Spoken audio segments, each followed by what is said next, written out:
اور جلانے کے بعد قتل امام حسین کے نام پہ جب اقتدار میں آ گئے تو ان کی پہلی تلوار کس پہ چلی؟ امام صادق کے پہلے امام صادق کے. اب تک تو لوگ یہ سمجھتے تھے امام صادق کے گھر کو جلایا گیا. میں مختصر کر رہا ہوں بہت. امام صادق کے مدینے میں کرفیو لگایا گیا اور امام صادق کے گھر کو جلایا گیا.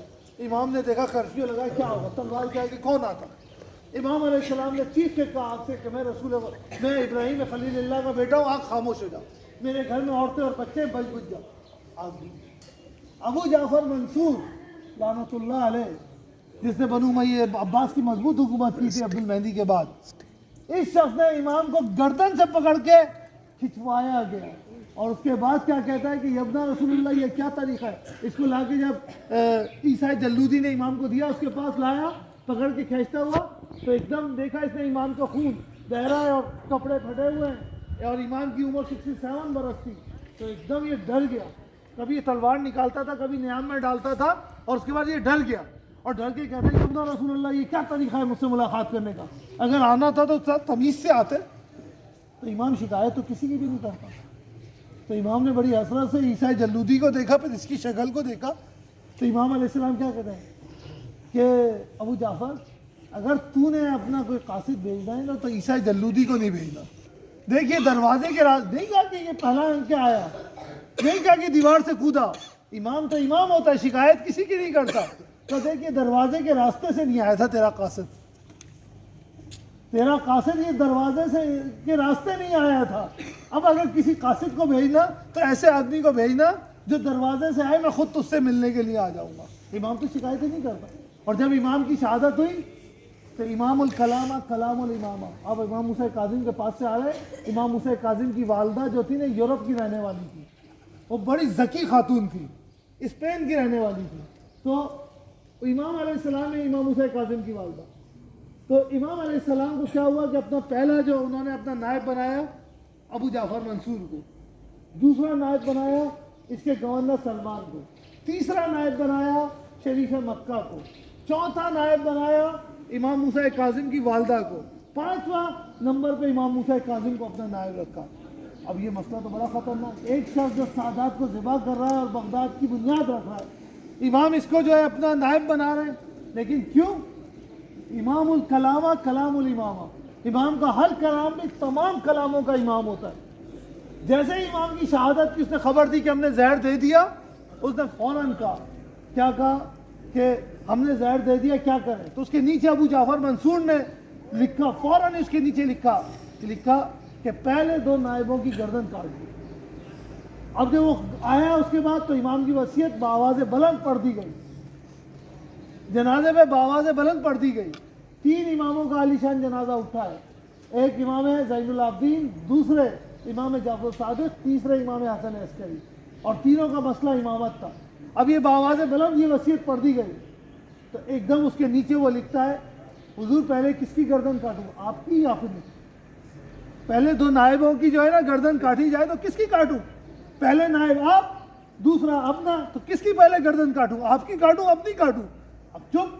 تیسرا شخص تھا شریف مکہ, اس کو شریف اس لیے کہتے تھے, انہوں نے کہا بس بلاد اسلامی میں ہمارا لڑائی جھگڑے سے کوئی کام نہیں, ہم نماز پڑھیں گے, مکے کی صفائی کریں گے, ہمارا کوئی کام نہیں ہے تلواروں سے.